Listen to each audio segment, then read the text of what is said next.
सांसद निधि से कोई विकास नहीं हुआ है कि हमारे गांव में किसी प्रकार की कोई नाली बनाई गई हो। लाडली योजना, ये योजना चला करके भले वो कर लें भैया, बाकी वो नहीं हो पाएगा।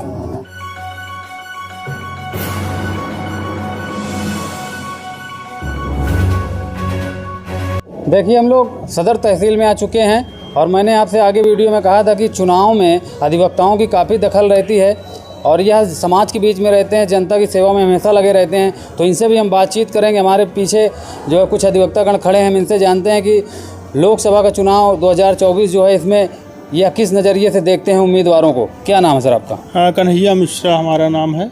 कौन से संसदीय क्षेत्र में आप रहते हैं? ये हम फूलपुर में। तो फूलपुर की मौजूदा सांसद इस समय कौन है? इस समय ये जो है केचरी देवी थी। तो क्या इस पूरे 5 साल बीत गए हैं, क्या उन्होंने विकास कार्य किया? क्या जनता के बीच में गई? क्या उनसे जनता का लगाव रहा? जनता का कोई लगाव नहीं रहा। वो कभी हमारे क्षेत्र में नहीं गई हैं, एक भी बार नहीं गई हैं, ना किसी जनता से मिलनी है। बस वो जो है मोदी लहर में उनको जो है सांसद बना दिया गया है और मोदी जी की लहर में, और वो कभी हमारे क्षेत्र में एक भी बार नहीं गई हैं। जबकि देश के प्रधानमंत्री नरेंद्र मोदी जी हमेशा कहते हैं कि मेरे साथियों को जिताकर आप सांसद भेजिए और मैं विकास कार्य करूंगा। तो केसरी देवी को भी विकास करने का मौका मिला होगा, तो कितना उन्होंने विकास किया ये बताओ। मिला हमारे यहाँ कभी सांसद निधि से कोई विकास नहीं हुआ है कि हमारे गांव में किसी प्रकार की कोई नाली बनाई गई हो या कोई लाइट लगाई गई हो या किसी गरीब को किसी प्रकार का कोई लाभ सांसद निधि से दिया गया हो। हमारे फतेहपुर घाट थाना पूरा मुक्ति के समीप पड़ता है। कितनी बार वो आपके गांव में आई हैं? एक भी बार नहीं गई हैं। पूरे 5 साल गुजर गए। हाँ, एक भी बार। चलिए ठीक है, इस बार भाजपा ने अपना उम्मीदवार बनाया प्रवीण पटेल को, सपा से अमरनाथ जी हैं जी। तो क्या आपको इसमें नतीजा समझ में आ रहा है कि इस बार क्या होगी? जनता परिवर्तन करेगी या फिर भाजपा का उम्मीदवार फिर से? परिवर्तन का कोई बहुत बड़ा मुद्दा नहीं है, क्योंकि बीजेपी सरकार जो है बहुत कठोर कदम उठाए हैं जो कि जनता के लिए लोकप्रिय है। इसलिए कोई सत्ता परिवर्तन का तो वो नहीं है, लेकिन हमारे अपने तरफ से जो हमारे यहाँ से प्रतिनिधि हैं वो भी ठीक ठाक हैं। इस समय जो है प्रवीण पटेल जी ठीक। जनता के बीच में रहते हैं, आपके पास अपराधी भी आते हैं, मजलूम भी आते हैं, फरियादी भी आते हैं, परेशान भी आते हैं, गरीब भी आते हैं, अमीर भी आते हैं। आपके पास तमाम आपराधिक मामले भी आते हैं, भूमि संबंधी भी मामले आते हैं। तो इस समय भूमि माफियाओं की क्या स्थिति है, गुंडों माफियाओं की क्या स्थिति है? भू माफिया और गुंडे माफिया सब इस समय सरेंडर हैं। किसी प्रकार का जो है वो नहीं कर रहे हैं। 400 पार का जो नारा है, इसमें कितनी सच्चाई है? अब देखिए, 400 पार का तो नहीं, लेकिन हाँ 350 पार का तो हो सकता है। 350 पार, क्योंकि उत्तर प्रदेश में तो बहुत काम हुआ है। यानी मोदी जी की अभी लोकप्रियता खत्म नहीं हुई है? नहीं, मोदी जी की लोकप्रियता तो नहीं खत्म है। देखिए, ये थे हमारे बीच में एडवोकेट कन्हैया जी। इनके साथ में एक और शख्स है, इनसे भी कुछ बात कर लेते हैं। क्या नाम है सर आपका? आनंद मिश्रा। कहाँ रहते हैं?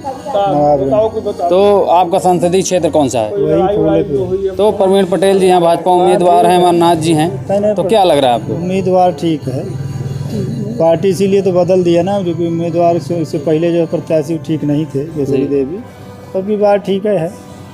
तो उन्होंने कुछ किया नहीं 5 साल? कुछ नहीं। कोई कितने बार आपके गांव गए? आपके जहां स्थान प्लेस पे कहाँ कितनी बार गई? एक बार नहीं गई हो कि तो पूरे 5 साल वो कहाँ गायब रही? कार्यालय देखती रही अपना। हम कहें तो कार्यक्रम में तो बड़ी बड़ी बातें करती थी कि जो है हम ये कर दिए, वो कर दिए। अपना उत्थान किए हैं, अपना बहुत बड़ा उत्थान किए हैं।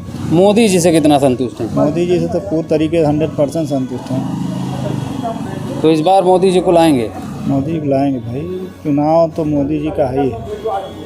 देखिए, इनसे भी बात हुई, इन्होंने अपनी प्रतिक्रिया 2024 के लोकसभा चुनाव को लेकर दी है। अभी हम और लोगों से बातचीत करेंगे और उनसे भी जानेंगे कि वो किस नज़रिए से अपने सांसद को देखना चाहते हैं और पूर्व में जो सांसद रहे हैं उन्होंने कितना विकास कार्य किया है। जिला कचहरी पे ही तमाम चाय की दुकानें, हमने पहले भी चर्चा किया आगे खबर में कि हम लोगों से बातचीत करेंगे। हमारे बीच में एक और शख्स यहाँ पर आ गए हैं और लोकसभा चुनाव 2024 को लेकर इनके भी अपनी विचारधारा हम इनसे जानते हैं कि क्या इच्छाएं इनकी हैं इस लोकसभा चुनाव से और अपने उम्मीदवारों से। सर, क्या नाम है?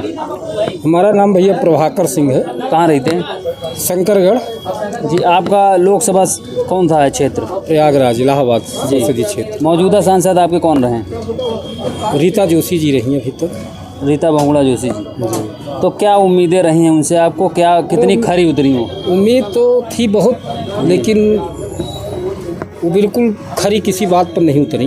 उन्होंने एक शंकरगढ़ की चूँकि डिमांड शुरू से आज तक वही चल रही, पानी पानी, जो आदमी पानी देगा उसी को हम लोग वोट देंगे। तो रीता जोशी ने एक प्रोजेक्ट लाया वहाँ पे कि अब पानी हम दे देंगे, तमाम पाइप लाइन बिछने लगी नारीवारी शंकरगढ़, लेकिन वो आज तक अधूरी पड़ी रह गई। और वो 5 करोड़ का बताया कि प्रोजेक्ट है, वो मतलब नथिंग के बराबर है, आज तक पानी नहीं मिला शंकरगढ़। रीता बहुगुणा जोशी का एक राजनीतिक इतिहास रहा है जी, तो उन्हें तो कुछ ज़्यादा जनता के लिए करना चाहिए, लेकिन उन्होंने किया नहीं, बिल्कुल उन्होंने नहीं किया। तो अब जो उम्मीदवार भारतीय जनता पार्टी ने उतारा है उनके बारे में क्या आपका नज़रिया है? देखिए, हमारे यहाँ के जो विचारधारा है शंकरगढ़, खासकर बारा क्षेत्र की, जो भी नेता एकदम पक्का वादा करे कि शंकरगढ़ के लिए हम लोग पानी उपलब्ध करा देंगे, क्योंकि शंकरगढ़ में सबसे ज़्यादा दिक्कत है तो वो सिर्फ पानी की है। अब आज तक जब से देश आज़ाद हुआ, जब से ये सरकार बनने लगी, तो जितने भी नेता आए सामने देखें, सारे लोगों ने जो है वो पानी पर ही कहा कि नहीं हम पानी की समस्या दूर कर देंगे, अब शंकरगढ़ में कोई पानी की दिक्कत नहीं होगी।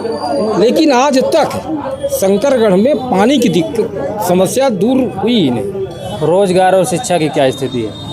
रोजगार तो भैया कुछ नहीं, इस सरकार में तो रोजगार हमारे समझ में कुछ नहीं आता। सरकार तो दावे कर रही है हमने रोजगार नहीं पहुंचाने भैया, का काम किया है। नहीं नहीं नहीं नहीं, कुछ नहीं। कौन सा रोजगार मिला बताइए आप?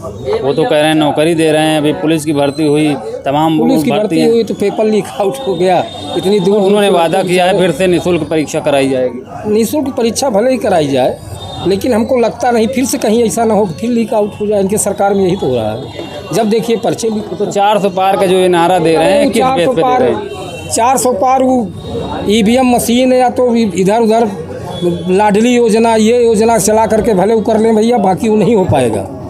वो पहले की तरह अपनी 400 तो कोई प्रश्न ही नहीं कि पार कर लें।